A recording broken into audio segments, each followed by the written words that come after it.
नमस्कार, 100% समाचारमा स्वागत छ। म प्रतिमा। सुरु गरौँ 100% समाचार। एमसीसीको सम्बन्धमा उठेका शंकाहरूको निवारण व्याख्यात्मक घोषणाले गरेकाले त्यसको अनुमोदनको पक्षमा उभिएको सत्तारूढ नेकपा एकीकृत समाजवादीको भनाई। एमसीसीको सम्बन्धमा उब्जिएका शंकाहरूको निवारण अमेरिकाले गरेको र व्याख्यात्मक घोषणाले पनि यसबारेका भ्रमहरूलाई स्पष्ट पारेकाले एमसीसी अनुमोदनको पक्षमा उभिएको दाबी। अमेरिकाले एमसीसी सम्झौता इन्डो पेसिफिक रणनीतिको हिस्सा नभएको स्पष्ट पारेसँगै एमसीसी अनुमोदन गरिएको अध्यक्ष माधवकुमार नेपालको भनाई। एमसीसी सम्झौतासँगै संसदबाट पारित गरिएको व्याख्यात्मक घोषणाले कानूनी मान्यता पाउने अध्यक्ष नेपालको दाबी। नेकपा एमालेको समेत सम्झौतामा औपचारिक विरोध नभएकाले सम्झौता 2/3 भन्दा बढी मतले पारित भएको दाबी। सम्झौता अनुमोदनपछि अमेरिका र छिमेकी राष्ट्र चीनको समेत सकारात्मक प्रतिक्रिया आएको भनाई। अमेरिकाका तत्कालीन राष्ट्रपति डोनाल्ड ट्रम्पले नेपालका तत्कालीन प्रधानमन्त्री केपी शर्मा ओलीलाई ट्र्यापमा पारेर नेपाललाई चीन विरोधी क्रियाकलाप सञ्चालन गराउन खोजेको आरोप। एमसीसी संसदबाट पारित भइसकेकाले यसलाई कार्यान्वयन गरेर लैजानुको विकल्प नरहेको प्रमुख प्रतिपक्षी दल नेकपा एमालेका अध्यक्ष केपी शर्मा ओलीको भनाई। देशको हित हुने गरी एमसीसी सम्झौता पारित नगरे आफ्नो पार्टीलाई सह्य नहुने चेतावनी। देशको विकासको पक्षमा सार्वभौम सत्ता, स्वतन्त्रता र स्वाधीनताको पक्षमा अलिकति पनि कुनै पनि प्रावधानले तलमाथि नपार्ने गरी त्यसलाई कार्यान्वयन गरेर अघि बढाउन सरकारलाई सचेत। संसदबाट पारित गरिएको व्याख्यात्मक घोषणाको एमसीसीसँग कुनै सम्बन्ध नरहेको अध्यक्ष ओलीको स्पष्टोक्ति। सत्तारूढ दलहरूले आफ्नो लाज छोप्न नेपाली जनतालाई अल्मल्याउन व्याख्यात्मक घोषणा संसदबाट पारित गरेर ठगी धन्दा चलाएको तर्क। आफ्नो पार्टीले सभामुख अग्निप्रसाद सापकोटाको राजीनामा पर्खेर बसेको अध्यक्ष ओलीको भनाई। सभामुख सापकोटाले राजीनामा नदिए संसदमा महाभियोग लगाउन सक्ने दाबी। स्थानीय प्रशासनले जारी गरेको कर्फ्यू खुकुलो भएसँगै कर्णाली प्रदेशको राजधानी वीरेन्द्रनगरको अवस्था सामान्य। मंगलबार बसेको सर्वदलीय बैठकद्वारा कर्फ्यू खुकुलो पार्ने निर्णय। अमेरिकी सहयोग परियोजना एमसीसी सम्झौता विरुद्धको आन्दोलन उग्र बनेपछि सोमबार बेलुकादेखि मंगलबार मध्याह्नसम्म कर्फ्यू तोड्ने व्यक्तिलाई आवश्यकता अनुसार सुरक्षाकर्मीले गोली समेत चलाउन सक्ने प्रशासनको आदेश। मध्याह्नसम्म कर्फ्यू आदेश जारी भएपछि महाशिवरात्रि पर्व सम्बन्धी आयोजना गरिएका विभिन्न कार्यक्रम स्थगित।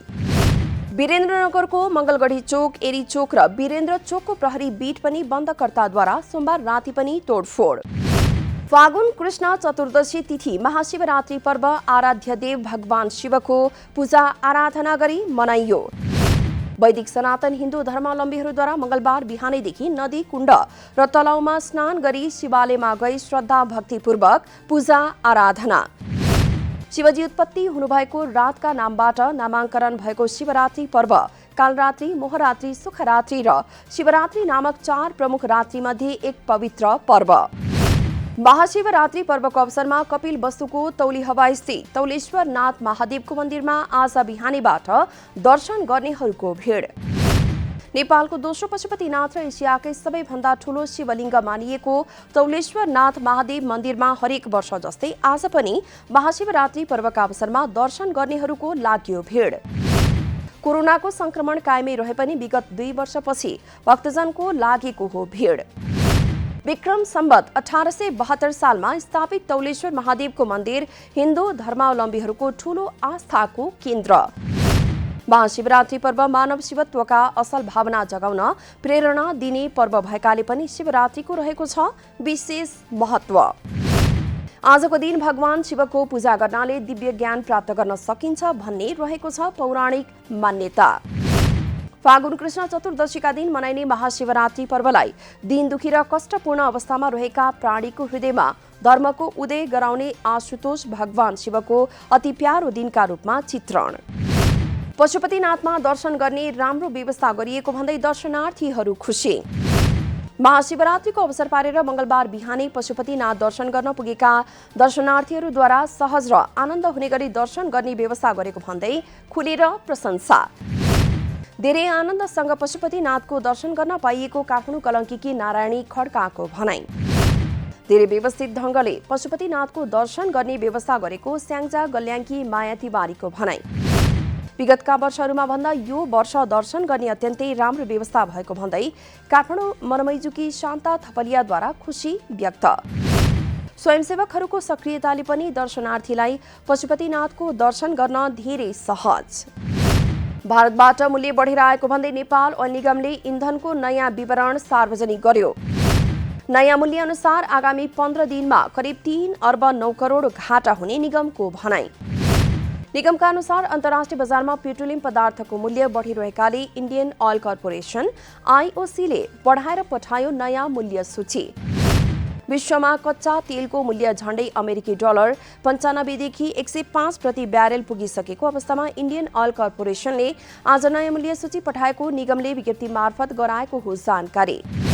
आईओसीको नयाँ मूल्य सूची अनुसार प्रति लिटर पेट्रोल 3.89, डिजेल 3.08, मट्टीतेल 10.30 र हवाई इन्धनमा 3.32 ले बढेर आएको जानकारी।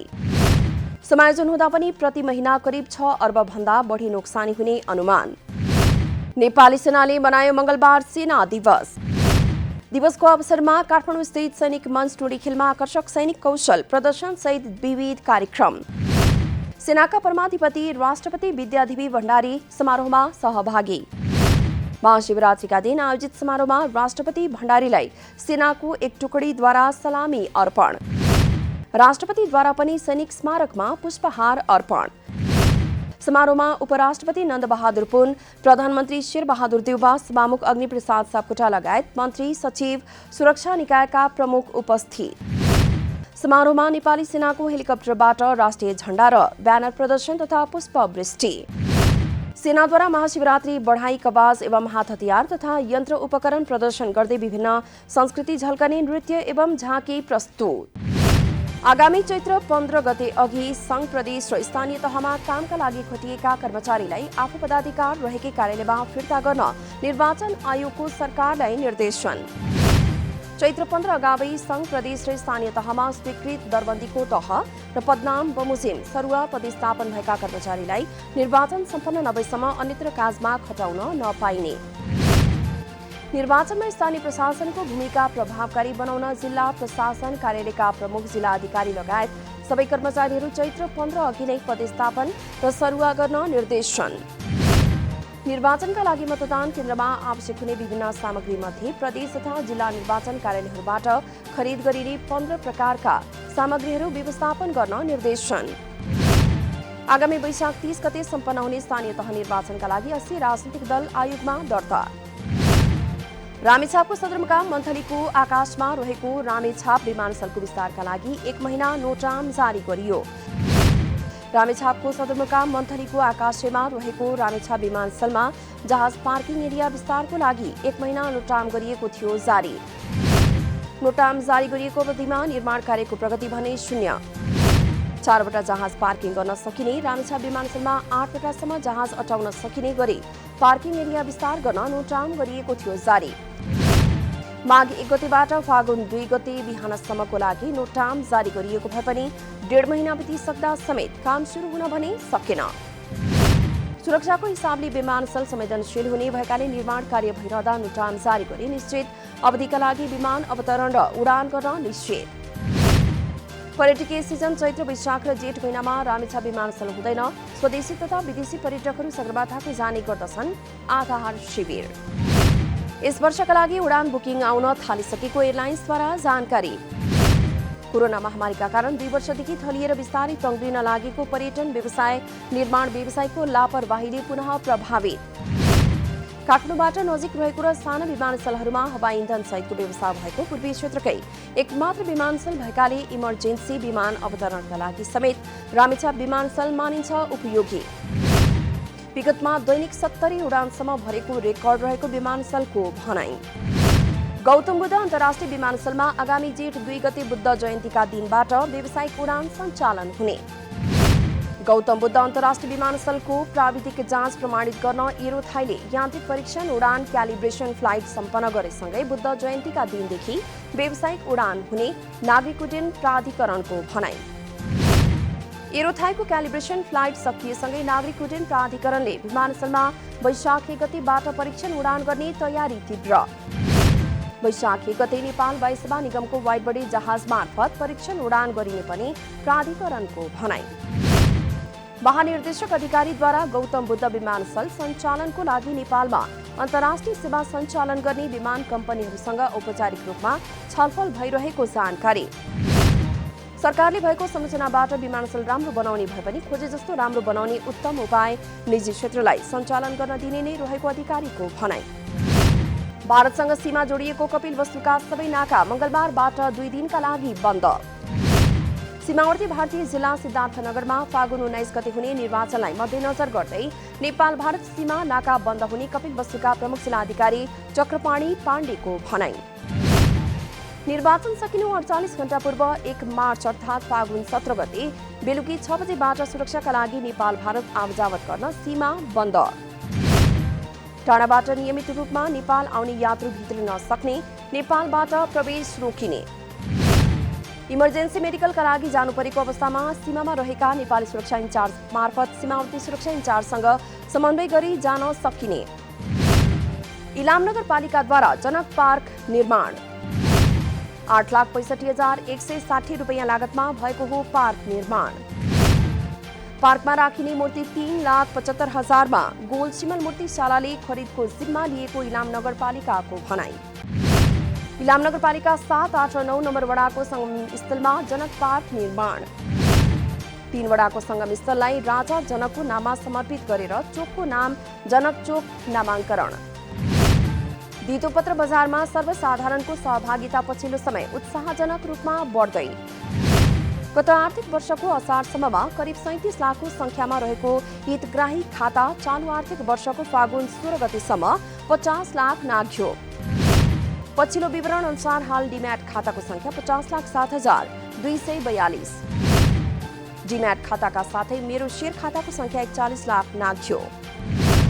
गत असार मसान्तसम्म 28,55,000 रहेको मेरो शेयरको संख्या 41,19,000 भन्दा बढी।